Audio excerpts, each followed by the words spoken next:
त्यातले त्यात पत्रकार आणि डिजिटल मीडियाचे संपादक यांच्या समोर बोलणं म्हणजे थोडंसं कठीण जातं। थोडी चुळबुळ थांबवावी विनंती आपल्याला सर्वांना। कार्यक्रमामध्ये मला वाटतंय कोल्हापूरच्या या ठिकाणचं परिसर तुम्हाला निश्चित आवडला असेल असं मला वाटतं।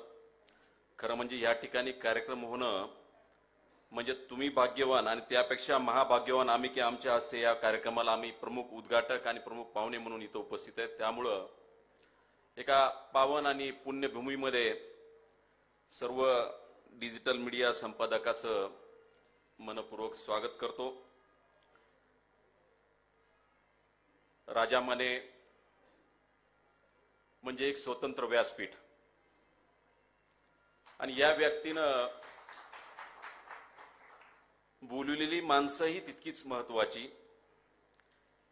कार्यक्रमाचे उद्घाटक आमचे मार्गदर्शक नामदार चंद्रकांत दादा पाटील, श्रीमंत शाहू महाराज छत्रपती, कार्यक्रमाला आवर्जून उपस्थित असलेले एक हुशार खासदार धनंजयजी माडिक, शेवटला त्यांनी जय श्रीराम खूप चांगला घातला। आमच्या लक्षात आलं की आता ती परिस्थितीशी पूर्ण मिळतं जुळतं झालंय।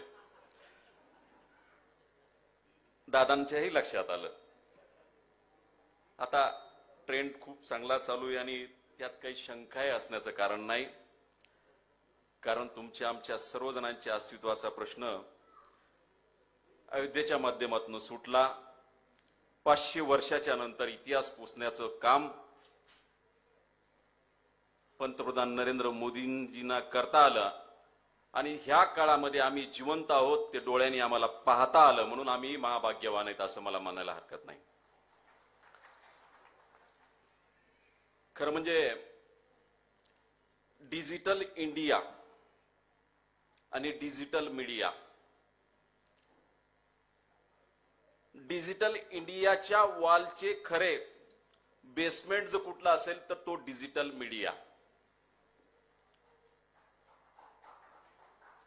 राष्ट्राची प्रतिमा जगाच्या पाठीवर चांगलं करण्याचं काम कुठली मीडिया करत असेल तर ती डिजिटल मीडिया। प्रिंट मीडियाची विश्वासार्हता तेवढीच आहे, पण जगामध्ये सर्वात जास्त विश्वासार्हता जर कुठली असेल तर ती डिजिटल मीडियाची।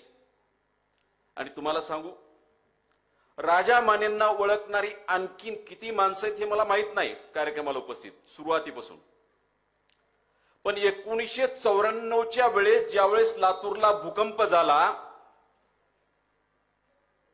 बीबीसी हे लंडनला होतं, पण बीबीसीने पहिला फोन केला लातूरच्या एका संपादकाला, तो म्हणजे राजा माने।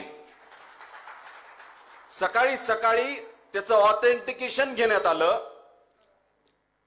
वारंवार तिथली माहिती पुरवण्याचं काम राजा मानेंनी केलं। राजा मानेंचा हा प्रवास सहज नाही। 1989 मी ज्यावेळेस माझ्या कार्यक्रमाची पत्रिका पाठवत होतो त्यावेळेस एका बुजुर्ग व्यक्तीचा मला परभणीवरून फोन आला की राजा माने हे 1989ला परभणीला जिल्हा प्रतिनिधी होते आणि त्यांचा निरोप समारंभ आम्ही केला। तुम्हाला एक सांगू, पत्रकार महोदय, तुम्ही डिजिटल मीडियाचे संपादक असा किंवा पत्रकार असू द्या, तुमच्या आयुष्याची खरी कमाई काय असते माहिती का तुम्ही? ज्यावेळेस माणूस पदावर नसतो त्यावेळेस त्याला खरा रामराम झाला तरच खरी किंमत। आणि तो महाभाग्यवान पत्रकार जो परभणी सारख्या मराठवाड्यातल्या भागात एखाद्या जिल्हा प्रतिनिधीला निरोप समारंभ होतोय, ही विश्वासार्हता कमवता आली पाहिजे, तोच खरा पत्रकार। आता धनंजयजी माडिक आता खूप सांगत होते की डिजिटल मीडियातल्या पत्रकारितेने दोन्ही बाजूनी पॉझिटिव्ह आणि निगेटिव्ह, पॉझिटिव्ह करीत असताना काही जणांना अतिशय उंचावर नेण्याचं काम डिजिटल मीडियाने केलं, पण दुर्दैवाने ज्यावेळेस काळाच्या ओघात बातमी देण्याच्या ओघात चुकीची बातमी केली तर अनेकांचं करिअर देखील त्यामध्ये गेलं। परंतु पॉझिटिव्ह पत्रकारिता ही काही वेगळीच। आणि पॉझिटिव्ह पत्रकारिता मी मुद्दाहून म्हणतोय, कार्यक्रमाचे उद्घाटकही त्यांनी असे बोलवले, नामदार चंद्रकांत दादा पाटील, मंत्री अनेक होतात, पदावर राहतात परंतु पद झाल्याच्या नंतर समाजसेवा विसरतात, असा माझा अनुभव आहे. पण एक सांगू, मी त्यांची भलावण करतोय असं नाही, पण चंद्रकांत दादा ज्यावेळेस मंत्री होते 2019 पर्यंत, त्यावेळेस त्यांनी हा त्यांचा प्लॅटफॉर्म कधी ओपन सांगितला नाही. सावली नावाचं एक रेस्ट हाऊस, मी मुंबईत पेशंट किती ऍडमिट करू शकतो, 10 लाख 25 लाख रुपये एखाद्या पेशंटला एक दिवसात जमा करता येतील, पण अकॉमोडेशन ज्यावेळेस त्याच्या जवळचे नातेवाईक कुणी जर असतील त्यांना राहण्याचा प्रश्न सोडण्याचं काम सावली नावाचं एक रेस्ट हाऊस आजही ते चालवत आहेत. त्यांच्यासाठी खरंच जोरदार टाळ्या. आणि एक दिवस असंच चंद्रकांत दादांचा मला फोन आला, उद्घाटक म्हणून तुम्ही खूप चांगल्या व्यक्तीला बोलवलंय, पद येतील पद जातील, आणि मला म्हटलं की मला हॉस्पिटलमध्ये फिरायला जायचंय, सगळ्या पेशंटला भेटायला जायचंय. त्यावेळेस काहीतरी आंदोलन चालू होतं मनसेचं. दादा मी एका गाडीत बसलो, त्यांनी कुठला प्रोटोकॉल घेतला नाही, पोलीसची गाडी नाही, काय नाही, आणि नेलं मला अपोलो हॉस्पिटलला, सीबीडी बेलापूरला. 20-25 लाख रुपये त्या मुलीचं पूर्ण स्पाईनच टिटानियमचं वगैरे वेगळ्या पद्धतीचं टाकलं होतं. दादांना आठवतं नाही, मला माहित नाही. मुलगी कोल्हापूरची होती, त्यामध्ये शॉर्टफॉल पडला होता 10 लाख रुपयाचा, स्वतःच्या खिशातून त्यांनी दिला. मला आजही ते आठवतंय. यापेक्षा पैसे दिल्यापेक्षा ती मुली सर्वाईव्ह झाली होती म्हणून तिला आम्ही भेटायला गेलो होतो, आणि ती दादांना बघितली आणि ती चट अशी पाया पडली. तिला थोडासा पेन झाला. खरं सांगू, तिसऱ्या दिवशी दादा तिला फोन करून विचारत होते, बेटा तू मला दर्शन घ्यायला वागली होतीस, तुझ्या पाठीमध्ये आज पण पेन आहे का? सामान्य माणसामध्ये कळ आली तर ती आपल्या नेत्याला मिळाली पाहिजे, नेत्याला दिसली पाहिजे, अशा पद्धतीचं काम तुम्ही चंद्रकांत दादांनी केलंय. अनेक रुग्णांचे आशीर्वाद त्यांच्या पाठीशी आहेत. मंत्री म्हणून असताना मी अनेक मंत्री महोदयांनी माझ्याकडनं काम करून घेतले, पण स्वतःच्या खिशातून दानत देण्यात असणारा मंत्री म्हणून त्यावेळेस मी स्वतः जवळून चंद्रकांत दादांना बघितलंय, अनुभवलंय. मी पॉझिटिव्ह आणि निगेटिव्ह पत्रकारिता हा विषय होता, राजा माने साहेबांचाही तोच विषय होता. ज्यावेळेस 2019ला दुष्काळ तीव्र पडला, दुष्काळाशी लढा नावाचं पॉझिटिव्ह हेड तयार करून छत्रपती शिवरायांना असलेली जलसंवर्धनाची ती किमया त्यांनी त्यावेळेस साधली. मधल्या काळामध्ये ज्यावेळेस महाराष्ट्रावरती लेकींची भ्रूण हत्या होऊ लागली, त्यावेळेस लेक माझी लाडकी म्हणून राजा माने साहेबांनी सदर लिहिला आणि एक अभियान चालवलं. अनेक जिल्ह्यामध्ये जिथं ग्राफ कमी होता तो ग्राफ पूर्ण वाढला. वेगवेगळे मधल्या काळामध्ये, कोविडच्या काळामध्ये शांत बसतील ते राजा माने कसले, त्यांनी राज्यपाल महोदयांना गाठलं. चक्क राज्यपाल भवनमध्ये कोविडच्या काळामध्ये महाराष्ट्राच्या अनेक अवलियांवरती ज्यांनी आभाळ कवेत घेतले. सर्वपक्षीय लिखाण बॅलन्स करता आलं पाहिजे. सर्व समाजे, उद्योजक आणि राजकीय व्यासपीठावर ज्यांनी काम केलंय, वसंतदादापासून ते आतापर्यंतच्या राजकीय नेत्यांवरती लिखाण करण्याचं काम त्यांनी केलं. मला वसंतदादांचं हे त्यांनी लिखाण करण्याचं काम होतं. मला वसंतदादांचं एक त्या काळातलं एक पॉझिटिव्ह गुण आवडला. एक अंडर सेक्रेटरी त्यांच्याकडे गेले, सामान्य माणसाचं काम त्यांच्या सांगलीन त्यांनी सांगितलं होतं आणि सांगितलं की साहेब हे कायद्यात बसत नाही. राज्याच्या मुख्यमंत्र्यांनी सडक सांगितलं, मग कायदा त्याच्यासाठी तयार करा.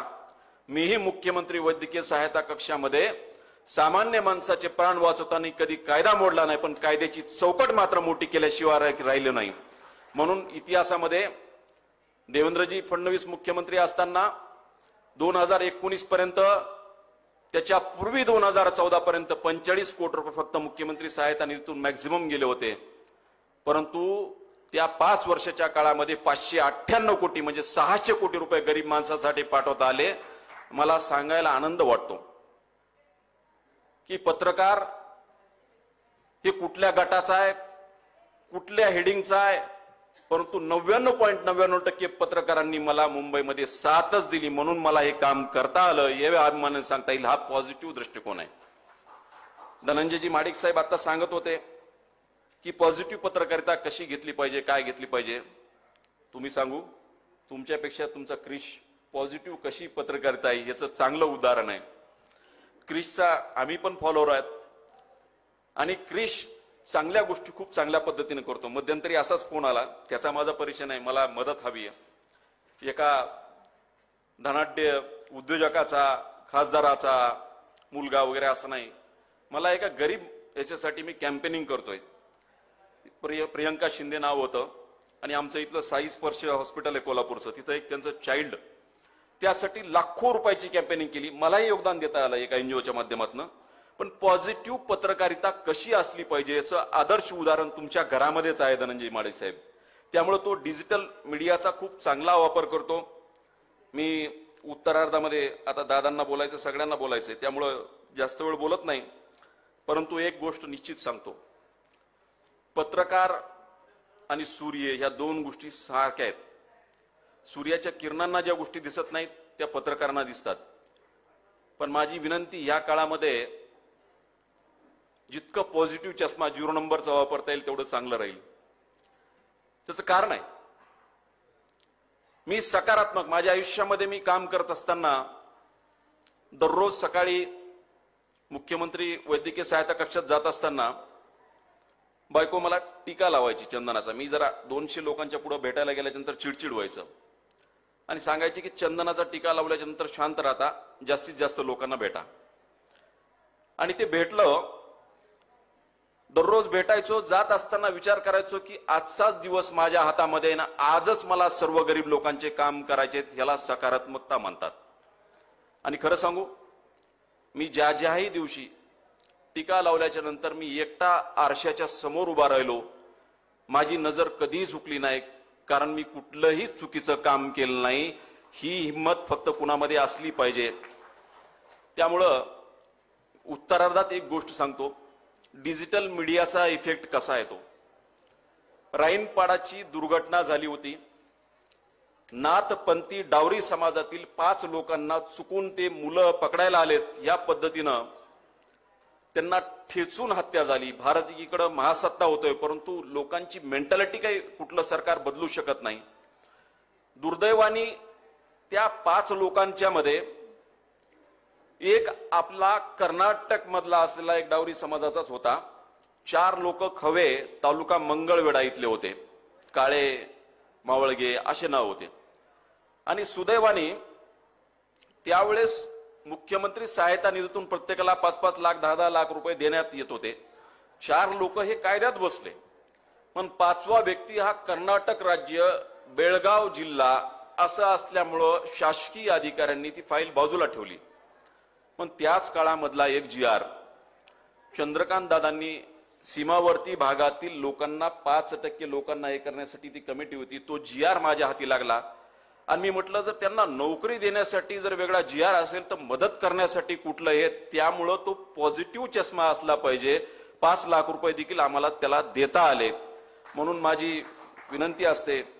परंतु त्यातली एक महत्वाची गोष्ट सांगतो, ती मदत दिल्याच्या नंतर कांबळे नावाचा एक पत्रकार, डिजिटल मीडियातलाच पत्रकार, कदाचित आला असेल माहित नाही मला, आपला बार्शी मधला आहे तो, आणि त्यांनी एक पोस्ट व्हायरल केली की भारत मावळे नावाचा तो जो एक डावरी होता त्याला ठेचून मारला. त्याच्या मुलांनी अंत्यविधी केल्याच्या नंतर चप्पी करून असे मान खाली घालून असा एक फोटो होता. आणि त्या फोटोमध्ये सांगितलं होतं की आता ह्या मुलाच्या शिक्षणाची ह्याची काळजी कोण घेईल. आणि खरं सांगू, तो फोटो फिरत फिरत आला. प्रश्न मुख्यमंत्री सहायता निधीतून पैसे पाठविण्याचाच होता, तो मी पूर्ण केला होता. पण संवेदनशील अधिकारी म्हणून त्या काळामध्ये असताना तो फोटो ज्यावेळेस माझ्याकडे आला त्यावेळेस मी पन्हाळा ते पावनखिंड ट्रेक करत होतो. आणि पावनखिंडीमध्ये समारोप असताना माझ्या धर्मपत्नीचा वाढदिवस होता. त्या कांबळेला सांगितलं की त्या मुलाला तो घेऊन ये, त्याच्या शिक्षणाची पूर्ण जबाबदारी घेऊन मी 2 लाख रुपयाचा FD केला. प्रश्न पैसे सांगावेत असा नाही, परंतु डिजिटल मीडियातल्या एका पत्रकारांनी एक चांगली सकारात्मक बाब या ठिकाणी जर पुढे आली तर समाजातले अनेक दानशूर आणि सत्कार्य करणारी माणसं ही समोर येतात. म्हणून मला वाटतं की पत्रकारिता ही पॉझिटिव्हच असली पाहिजे, निगेटिव्ह नसली पाहिजे. परंतु पत्रकारांचाही पिंड 2 पद्धतीचा आहे. त्यांना सकारात्मक पत्रकार हे ठीक आहेत, परंतु जी लोक चुकीचं वागतायत त्यांना देखील नकारात्मक प्रतिक्रियेने दणका दिलाच पाहिजे, या देखील मताशी मी आपल्या ठाम आहे. मला आजच्या कार्यक्रमाला राजा माने साहेबांनी बोलवलं. सकाळी चंद्रकांत दादा आणि दुपारी मला वाटतं समारोपाला अजित दादा, दोन दादाच्या मध्ये आयुष्मानचा वादा त्यांनी बरोबर घातला आणि मला खूप आनंद वाटला. 2019च्या नंतर दादांचं आमचं व्यासपीठावर एकत्र येणं, त्यांचं मार्गदर्शनपर भाषण असणं किंवा हे असणं, हे सगळं बरेच दिवस झालं असं दुर्मिळ झालं होतं. आणि सुदैवाने कनेरीचे स्वामीजी माझे गुरु आहेत. आध्यात्मिक शक्ती प्रत्येक व्यक्तीच्या पाठीशी असली पाहिजे सत्कार्यासाठी. म्हणून मी आज खूप भाग्यवान आहे की अशा या डिजिटल मीडियाच्या उंचीवर असलेल्या संपादक आणि पत्रकार मंडळीला इंटरॅक्शन करण्याचं भाग्य मला मिळालं. मी आपल्याला मनपूर्वक शुभेच्छा देतो. थांबतो. जय हिंद, जय महाराज. धन्यवाद. सन्माननीय शेट्टी सरांनीही अतिशय महत्वपूर्ण असं बघा दादा, मी विसरलोच होतो.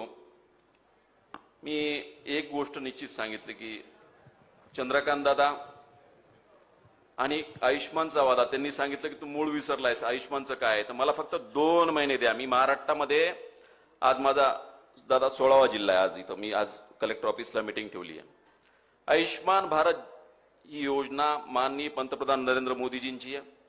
गेल्या 5 वर्षामध्ये प्रॅक्टिकल काम केलंय. एंड टू एंड प्रत्येक लोकांना भेटलोय. दररोज 500-700 लोकांना भेटायचो. इंडिव्हिज्युअल ग्रँट्स पेक्षा सस्टेनेबल हेल्थ पॉलिसी असावी, हे काम ज्यावेळेस 2019ला थांबलं मधल्या सरकारच्या काळामध्ये, आणि त्यावेळेस मला वाटलं होतं की आता हे सगळं संपतं काय. सुदैवाने परत सरकार आलं, परत जोमानी सुरू झालं. आणि हे कुठेतरी एटीएम सारखं कार्ड असावं आणि ते लोकांनी साफ केलं की लोकांना मोफत उपचार मिळावेत. अशा पद्धतीचा माझं स्वप्न, माननीय पंतप्रधान मोदीजींचं जे महत्वाचं स्वप्न आहे आयुष्मान, त्या एकत्र माध्यमातून करायची भाग्यवान संधी आयुष्मान भारत मिशन महाराष्ट्र या समितीचा प्रमुख या नात्याने माझ्यावरती आली. मी 16वा जिल्हा आज माझा, आज ही इथली मीटिंग आहे. प्रत्यक्ष अनुभव, प्रत्येक ठिकाणी असलेल्या फिजिकल अडचणी, जसं जसं भौतिक भाग बदलतो त्याच तशा अडचणी बदलतात. ह्या अडचणी मी समजावून घेतोय. बऱ्याच ठिकाणी मला मान्य आहे आयुष्मान मधल्या त्रुटी असतील त्या दूर करून, ज्यावेळेस आपण कुठल्या तरी चांगल्या कामाला जातो त्यावेळेस घरचे त्यावेळेस आशीर्वाद द्यायचे की आयुष्मान भाऊ, आणि एवढं मोठं काम करण्याची संधी मला मिळाली. 2 महिन्यामध्ये आयुष्मानचं सगळ्यात चांगलं स्वरूप महाराष्ट्रात बघायला मिळेल. जगामध्ये भारत हे आयुष्मान मध्ये टॉपमोस्ट असेल आणि महाराष्ट्र हा भारत देशामध्ये सर्वात टॉपमोस्ट असेल. आज मला वाटते पत्रकारांसाठी इथं स्टॉल केलेत आयुष्मानचे, त्यामुळं 2 महिन्याच्या नंतर 5 लाख रुपयापर्यंतचे मोफत उपचार, पांढऱ्या रेशन कार्ड पासून ते सर्व पिवळ्या रेशन कार्ड पर्यंत आम्ही ही मोहीम चालवली. प्रत्येकाने कार्ड काढून घ्यावेत. कार्ड काढल्याशिवाय काही करता येणार नाही, कारण राज्यामध्ये फक्त 40% कार्ड पर्यंत आम्ही पोहोचलोय. मी सगळीकडे अवेअरनेस करत फिरतोय. 60% लोकांचा कार्डच काढलेलं नाही. त्यामुळं आता 20%हून 40% गेलोय. निश्चितच या काळामध्ये 100% कार्ड पर्यंत आम्ही जाऊ. येणाऱ्या काळामध्ये आयुष्मान भारत मिशन महाराष्ट्र या समितीचा प्रमुख या नात्याने प्रत्येक नागरिकांना, कमीत कमी 85 ते 90% नागरिकांना भारतातल्या, त्यातली त्यात महाराष्ट्रातल्या मोफत उपचार मिळाल्याशिवाय राहणार नाही. एवढं सांगतो. थांबतो. जय हिंद, जय महाराज. धन्यवाद. या अधिवेशनाला शुभेच्छा दिल्या आणि आयुष्मान बद्दलही अधिक माहिती सन्माननीय सरांनी इथं सांगितली, यासाठी त्यांचे आभार. आणि यानंतर आजच्या या कार्यक्रमाचे प्रमुख उद्घाटक श्रीमंत शाहू महाराज छत्रपती राजेंना मी विनंती करते, या प्रसंगी आपण उपस्थितांना संबोधित करावं आणि आम्हाला मार्गदर्शित करावं. आदरणीय श्रीमंत शाहू महाराज छत्रपती राजे.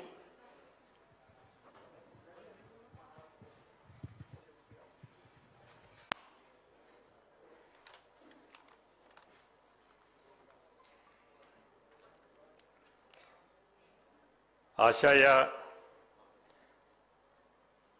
डिजिटल मीडिया पत्रकार संघटना महाराष्ट्र या कार्यक्रमासाठी उपस्थित असलेले कार्यक्रमाचे अध्यक्ष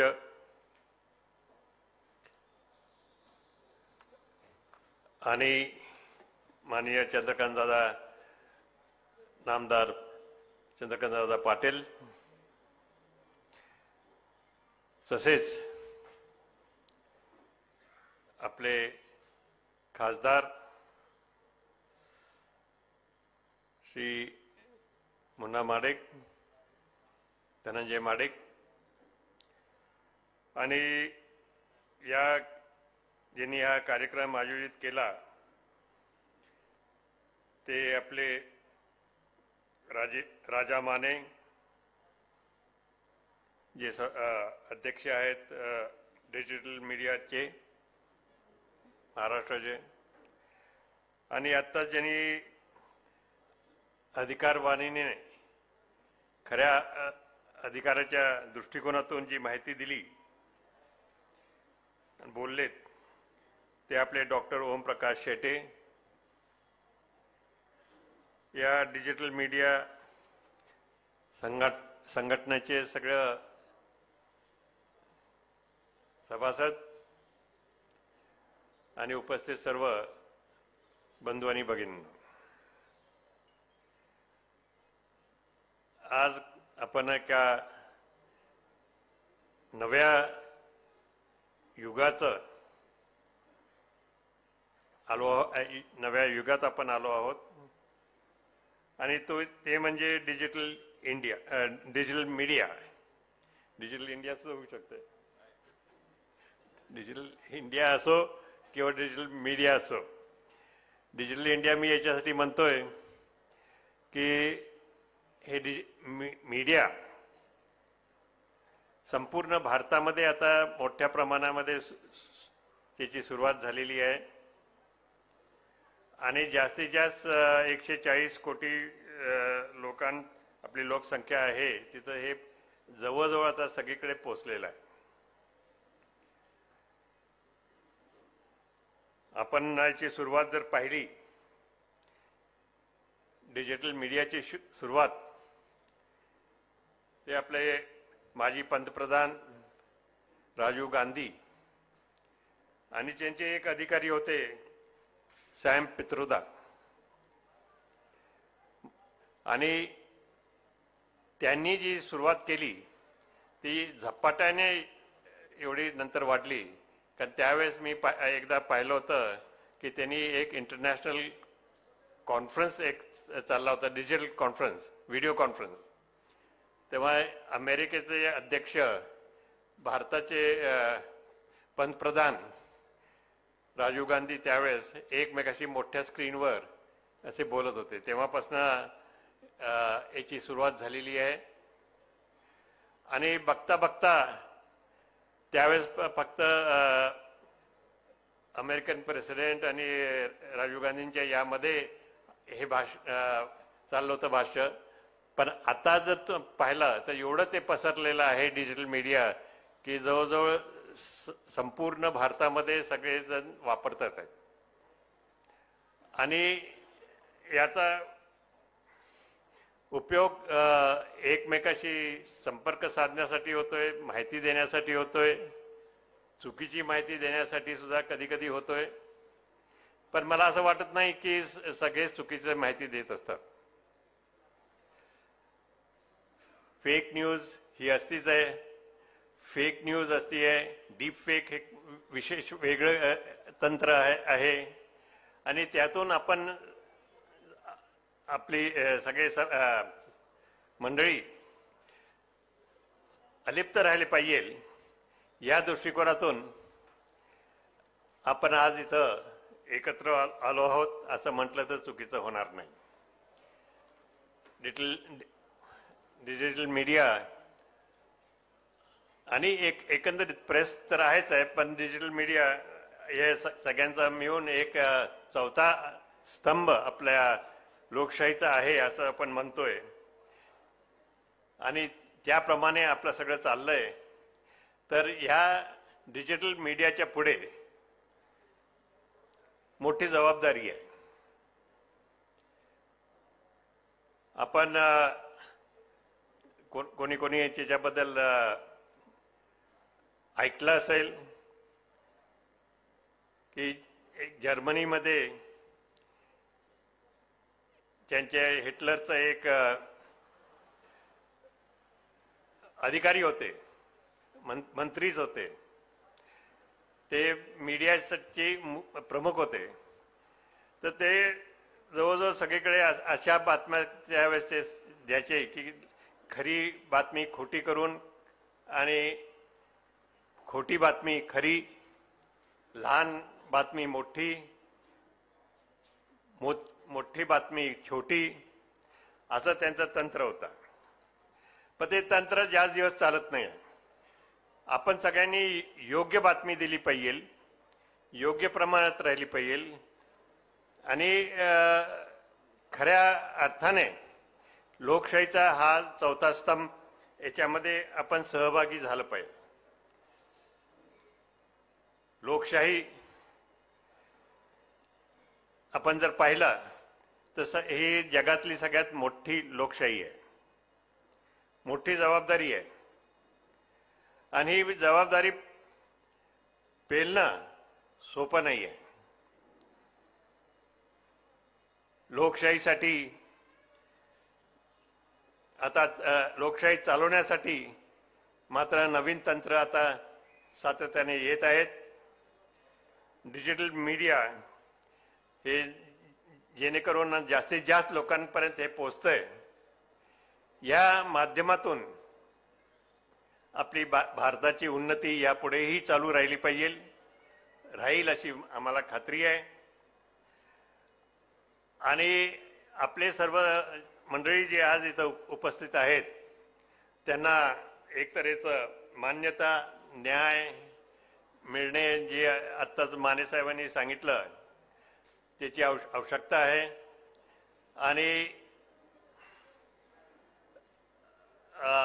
प्रेसला जी मान्यता आहे म्हणजे प्रिंट मीडियाला तशीच मान्यता किंवा खरं म्हणजे त्याच्याहून जास्त कारण आता जास्तीत जास्त लोक ह्या माध्यमाचा उपयोग करतात म्हणून तेवढ्याच मोठ्या प्रमाणात आणि तेवढीच योग्य प्रमाणात मान्यता याला मिळाली पाहिजे.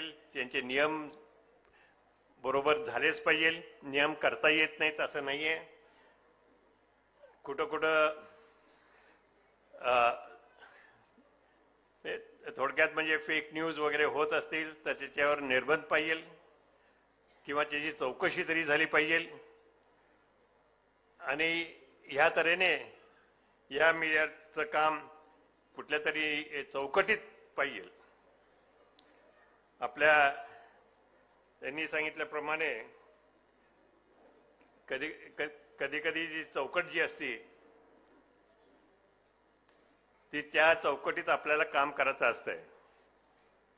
पण ती चौकट कधी कधी त्या कमी पडत असली, चौकट मोठी केली तर सगळ्यांचा समावेश याच्यात होऊ शकतोय. आपली चौकट जेवढी आपण लहान करू तेवढं योग्य होणार नाही. म्हणून चौकट आपली मोठीच पाहिजे, व्यापक पाहिजे, सर्वसमावेशक पाहिजे. अशा तऱ्हेने आपलं कार्य चालू पाहिजे आणि त्यासाठी सुद्धा सगळे प्रयत्नशील राहतील यात काही प्रश्न नाही. आपले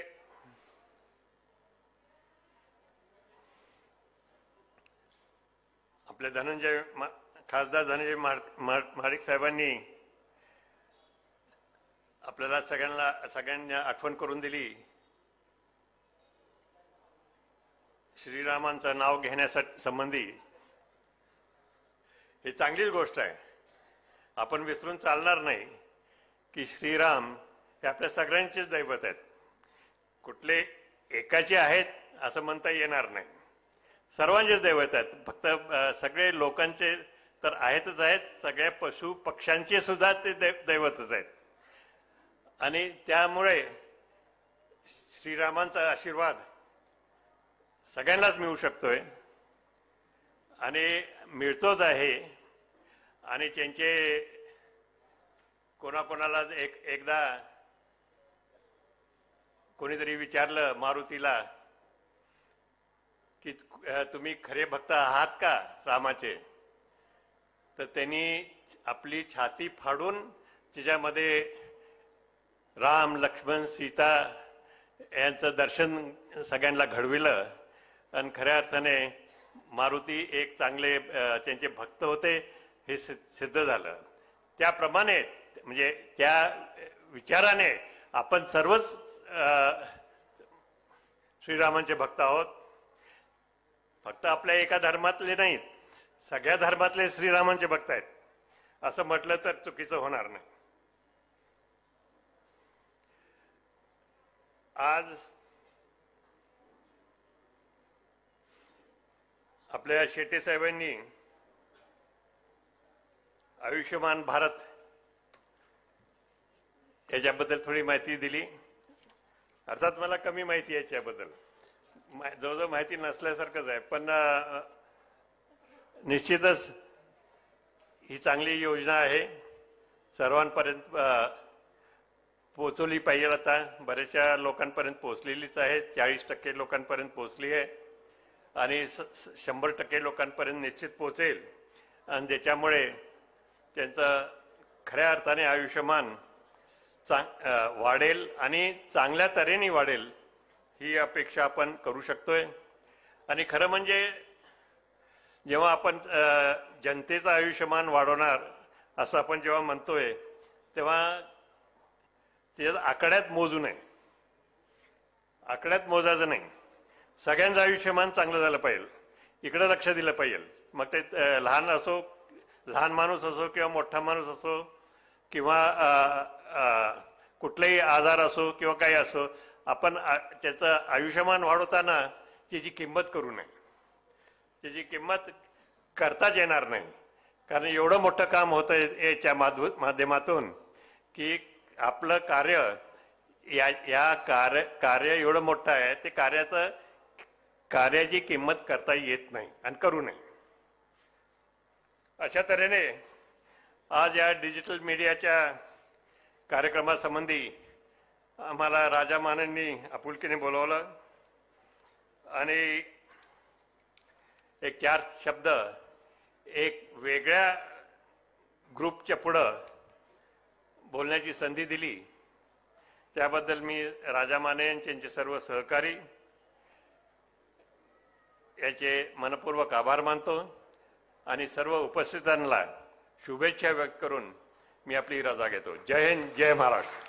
आदरणीय छत्रपती राजेंनी या ठिकाणी उपस्थित राहत आम्हाला आशीर्वादित केलं, मार्गदर्शन केलं, यासाठी मी त्यांचे आभार व्यक्त करते.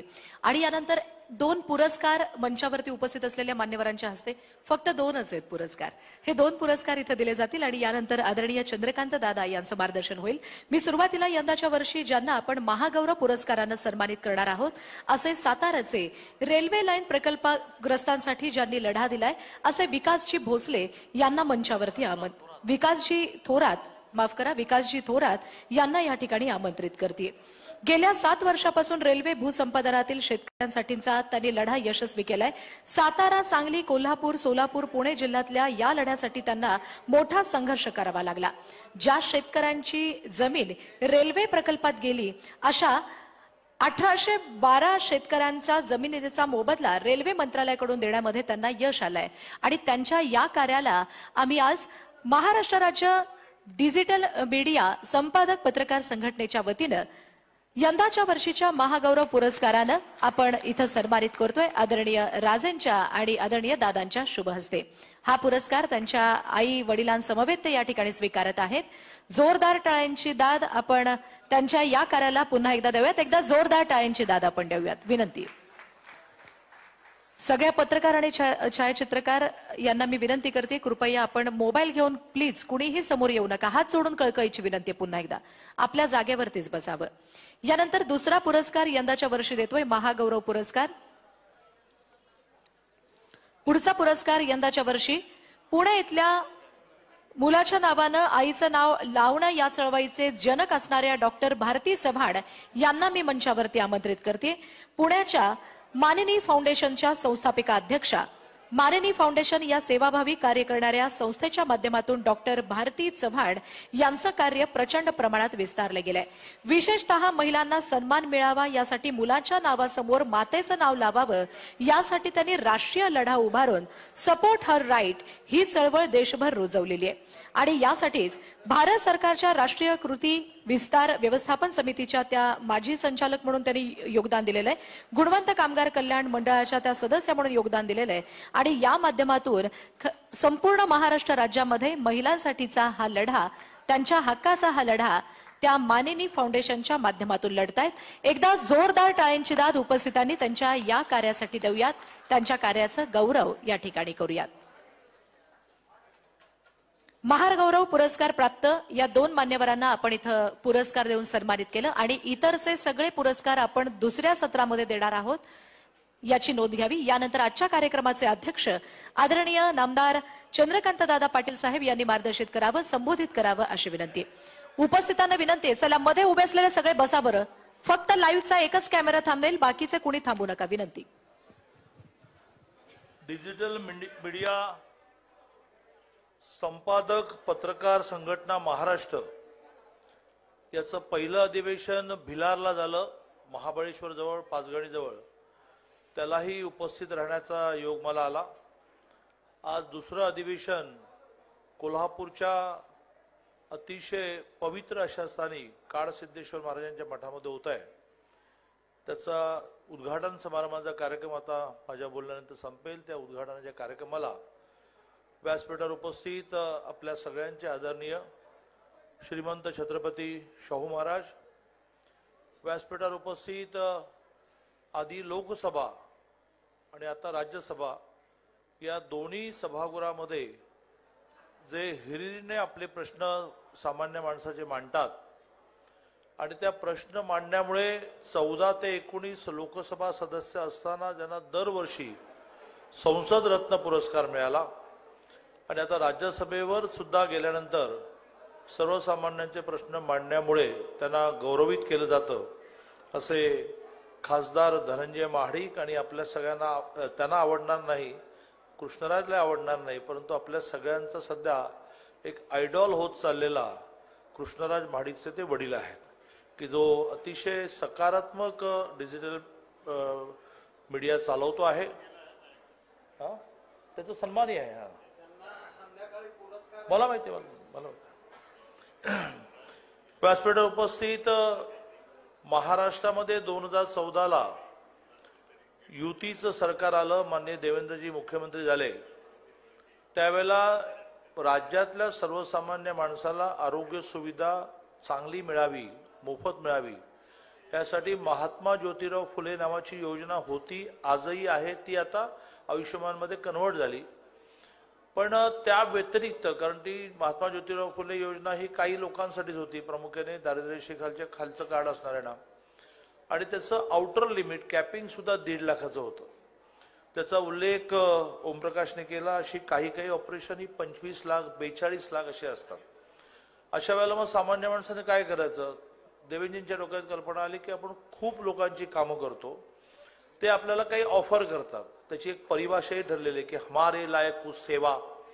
मग देवेंद्रजी म्हणाले की हमारे लायक कुछ सेवावाल्यांची सेवा घेण्याचं एक ऑफिशियल प्लॅटफॉर्म तयार करू, आणि मुख्यमंत्री वैद्यकीय सहायता कक्ष नावाने त्यांनी लोकांकडून पैसे घ्यायला सुरुवात केली.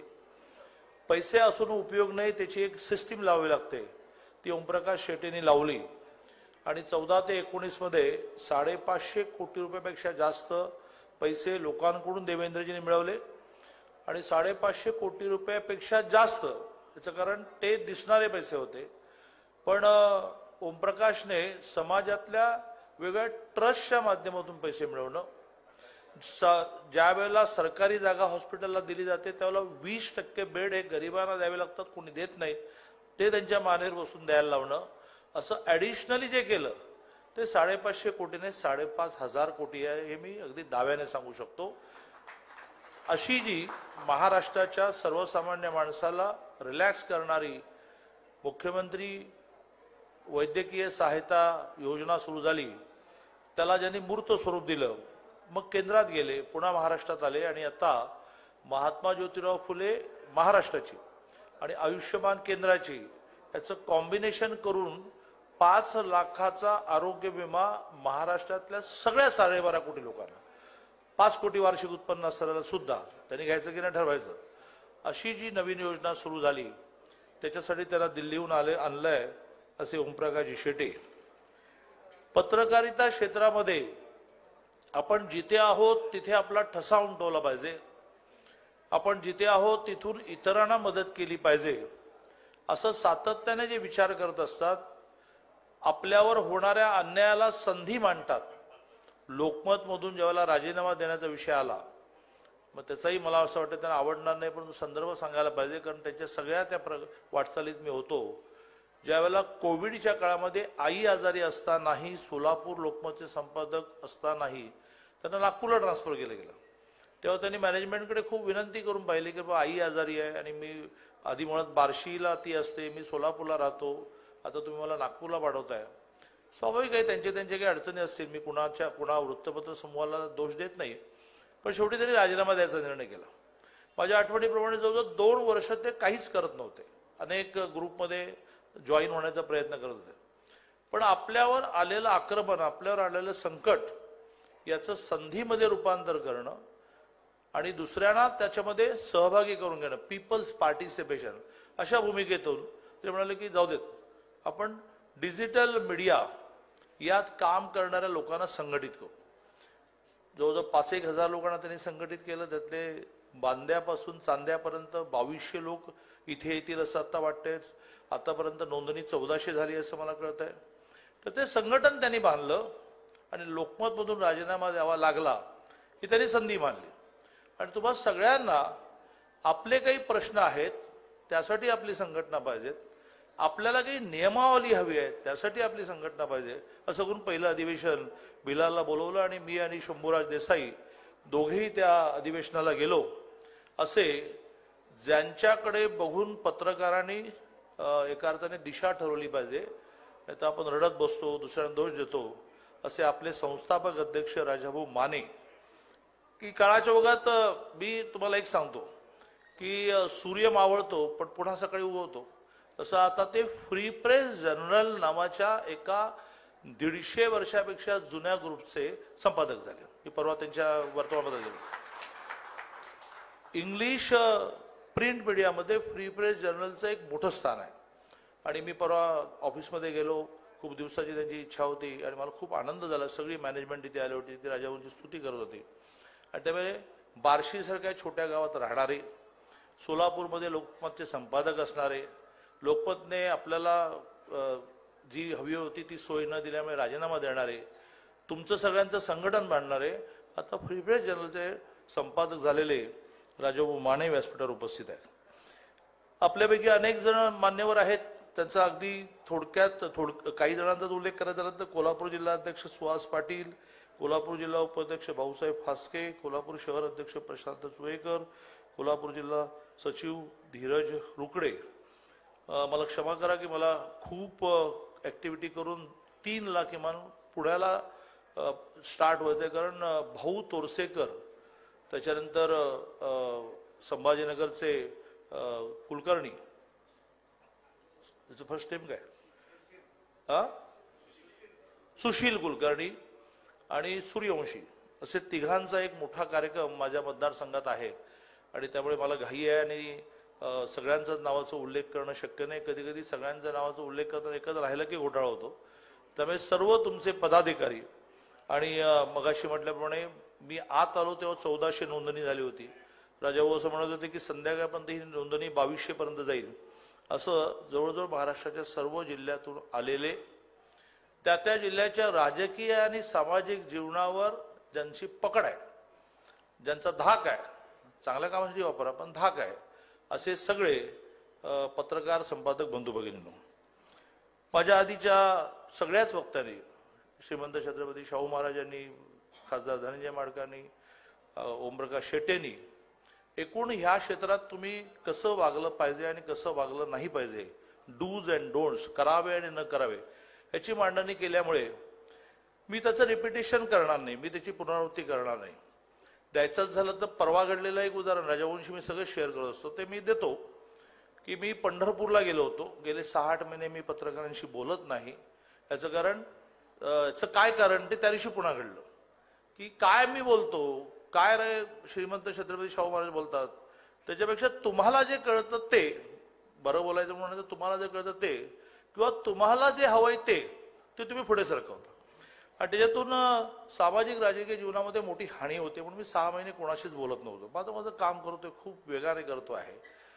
पण 6 महिन्याच्या दुष्काळानंतर पंढरपूरला गेलो आणि पत्रकार तिथे आले माझ्या निवासस्थानी आणि ते म्हणाले, काय दादा तुम्ही बोललं पाहिजे हो, तुम्ही बोलणं बंद केल्यापासून सकाळी एक चुकीची दिशा महाराष्ट्रात सुरू होते, त्याला तुम्ही दिवसभरात कंट्रोल करायचंय. म्हटलं तुम्हाला झाडावर चढवू नका, मी बोलणार नाहीये. पण त्याने खरंच मला झाडावर चढवलं, कारण शेवटी मी माणूस आहे ना, सगळ्यांचेच पाय मातीचे आहेत. त्यामुळे मी झाडावर चढलो. पण म्हटलं चला लावा बघू म्हणून लावलं. आणि त्यांनी पहिलाच प्रश्न विचारला की एकूण मराठा आरक्षणाबद्दल तुम्हाला काय वाटतं. मी असं म्हटलं की बा कुणबी नोंदी सापडत आहेत मोठ्या प्रमाणात आणि त्या कुणबी नोंदीला 40ने गुणायचं असतं, एवढ्या मोठ्या संख्या, कारण ती पूर्वजांची नोंद सापडते. मग याची त्याचा मुलगा त्याचा मुलगा त्याचा मुलगा सगळं 40 असं सरासरी गणित आहे. आणि त्यामुळे जवळजवळ काही लाख लोकांना कुणबी दाखले आता मिळतील. पण फार मोठ्या संख्येने मराठा समाज असा राहील की ज्याला मराठा म्हणून वेगळं आरक्षण द्यायला लागेल. त्याची योजना सुद्धा माननीय मुख्यमंत्री महोदयाने सुरू केलेली आहे. मागास आयोग मोठ्या प्रमाणावर आता सर्वे करेल आणि सुप्रीम कोर्टाने का नाकारलं याचा विचार करून नीट रिपोर्ट करून त्या त्रुटी टाळून आपण नवीन कायदा करणार आहोत. आता इथे म्हणजे राज्यकर्त्याने सुद्धा डोकं अगदी बरोबर कॉन्सन्ट्रेट करायचा, काय विचारतोय आणि तुम्ही सुद्धा हा काय म्हणतोय समजून घेतलं. त्यांनी विचारलं की ह्याला किती वेळ लागेल. तर मी असं म्हटलं की बा मी उपसमितीचा अध्यक्ष आहे, 14 ते 19 माझा अनुभव असा आहे की ह्याला 1 वर्ष लागलं. पण ह्या वेळेला ते लवकरात लवकर करण्याचं म्हणजे पहिलं वाक्य जे आहे ते काय, ह्याला 1 वर्ष गेल्या वेळेला लागलं होतं. आणि ह्या वेळेला ते लवकरात लवकर व्हावं असं मुख्यमंत्र्यांचा प्रयत्न आहे. फेब्रुवारीमध्ये, म्हणजे हे महत्वाचं वाक्य, फेब्रुवारी महिन्यामध्ये त्याच्या आधारे कायदा पण होणार आहे. वाक्य असं चालवलं गेलं की चंद्रकांत दादा असं म्हणाले की मराठा आरक्षण मिळायला 1 वर्ष लागणार आहे. आता मी म्हटलं की फेब्रुवारी महिन्यात अधिवेशन होणार आहे, ह्या फेब्रुवारीतच अधिवेशन होणार आहे, ह्या फेब्रुवारीतच कायदा होणार आहे. अधिवेशन ते तारीख नाही सांगत मी आपल्याला, त्याची बातमी कराल पुन्हा तुम्ही. तर ते वाक्य राहिलं बाजूला की मुख्यमंत्री महोदय, हा एक वाक्य आणखी सकारात्मक जोडलं की गेल्या वेळेला केलेल्या सर्वेचा उपयोग होईल, त्यामुळे सर्वे लवकर होईल. दिवसभर मग झालं. मग लगेच एकाने जायचं असतं मनोज जरांगे पाटलाकडे, अपोजिशन म्हणण्याच्या दुसऱ्या एंडला जायचं असतं. दादा असं म्हणाले की 1 वर्ष लागेल, तुमचं काय म्हणणं आहे. आता मनोज जरांगे पाटलांचा माझा परिचय खूपच चांगला आहे, आता त्याचे दाखले मी देत नाही. पण ते म्हणाले की बरोबर आहे, दादा म्हणतात तर 50 वर्षही लागतील. झालं. मग दिवसभर टीव्हीवर इकडे मी म्हणतोय की वर्षभर लागेल, इकडे जरांगे म्हणतायत की दादा म्हणतात म्हणजे 50 वर्ष लागतील. सगळे सामाजिक फॅब्रिक जे आहे ना ते तुम्ही पूर्ण त्याची वाट लावून टाकता, पूर्ण तोडमोड करून टाकता. त्यामुळे कसं वागलं पाहिजे ह्या विषयात बरंच मार्गदर्शन केले मी लगेचच. मी तुमच्यासाठी काय करू शकतो, मी म्हणजे समाज, मी म्हणजे सरकार, मी म्हणजे चंद्रकांत बच्चू पाटील नाही. तो काय, तो एका गिरणी कामगाराचा पोरगा, माझ्या वडिलांना रिटायरमेंटच्या वेळेला 1400 रुपये पगार होता. मी म्हणजे समाज काय करू शकतो, मी म्हणजे शासन काय करू शकतो. त्यातलं एक ओमप्रकाशने सांगितलं. मी राजेंना याची माहिती देतो की मगाशी बोलता बोलता मी उल्लेख केला की महाराष्ट्रामधला जो म्हणून नागरिक आहे त्यालाही 5 लाखाची सुविधा मिळणार आहे.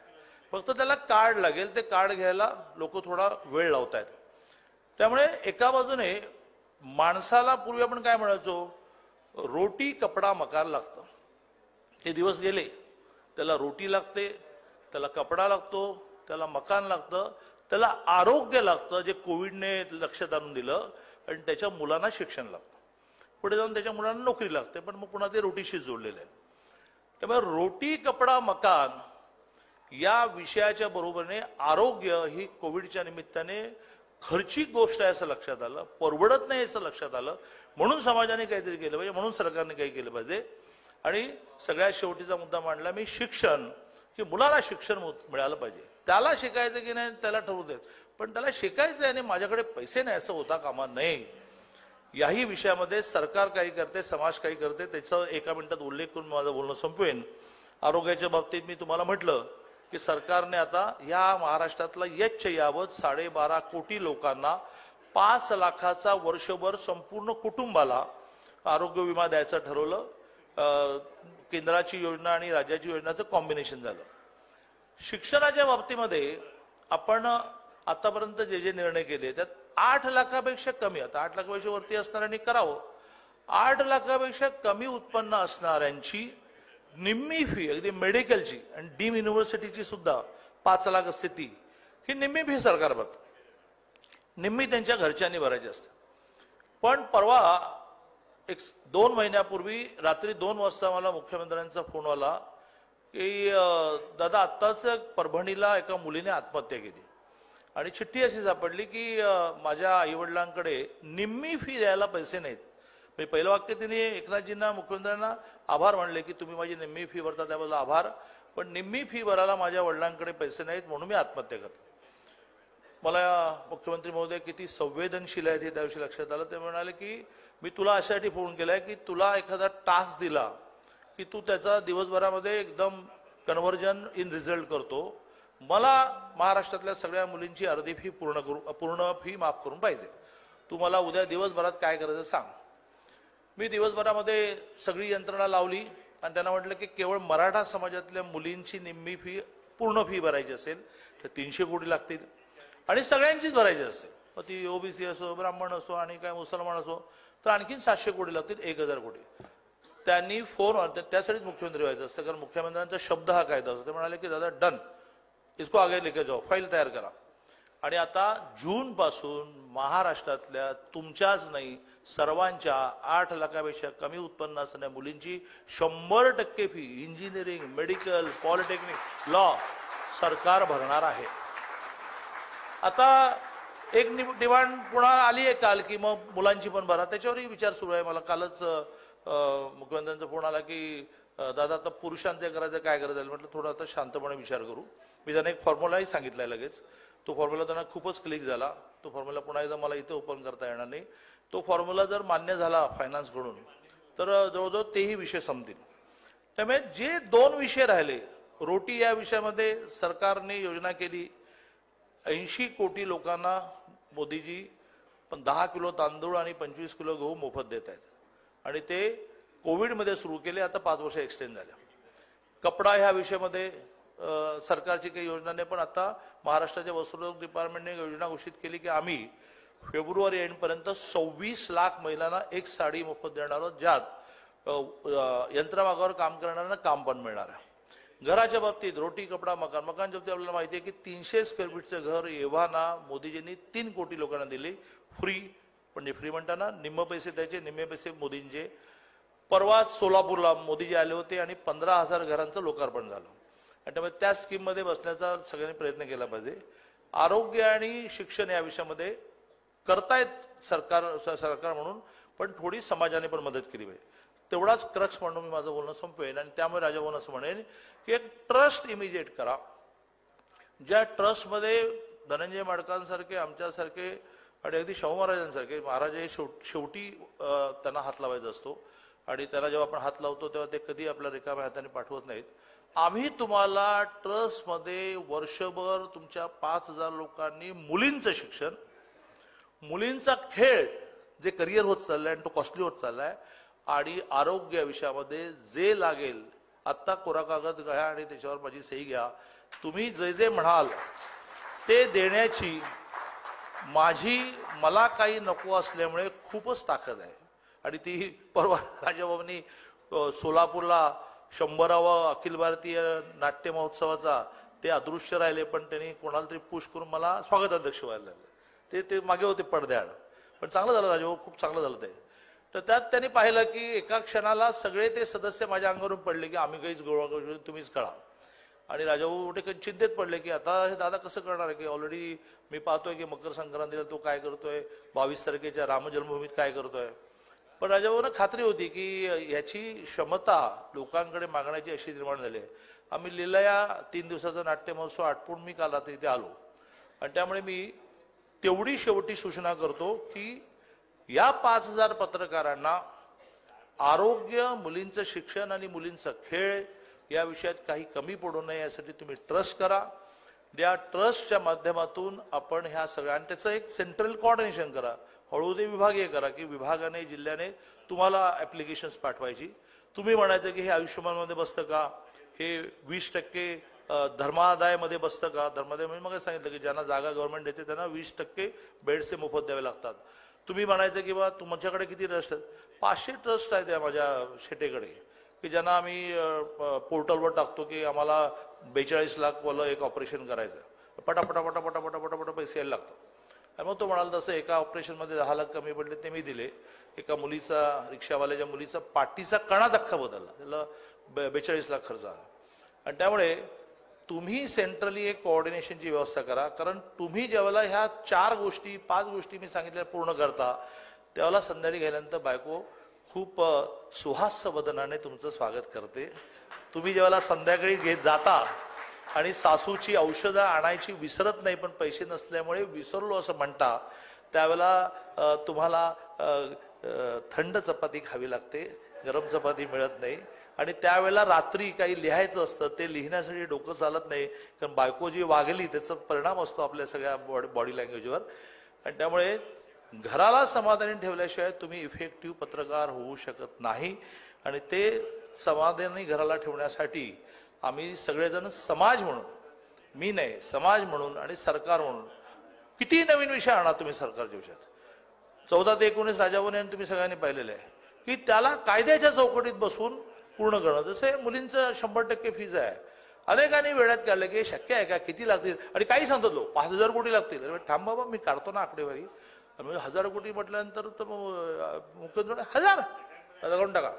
आणि त्यामुळे सरकारकडून वेगवेगळ्या मागण्या नियमामध्ये बसवून मान्य करून घेण्याची माझी क्षमता आहे. माझी टीम त्या प्रकारे काम करते. रात्री 2 वाजता एकनाथजी म्हटल्यानंतर सकाळी 7ला माझ्या टीमने सुरुवात केली, किती पैसे लागणार आहेत, आणि तो शब्द मी देतो. 2 दिवसाचं अधिवेशन यशस्वी व्हावं अशा प्रकारच्या शुभेच्छा देतो. आणि आभाराची पण वाट न बघता मी माझ्या गाडीकडे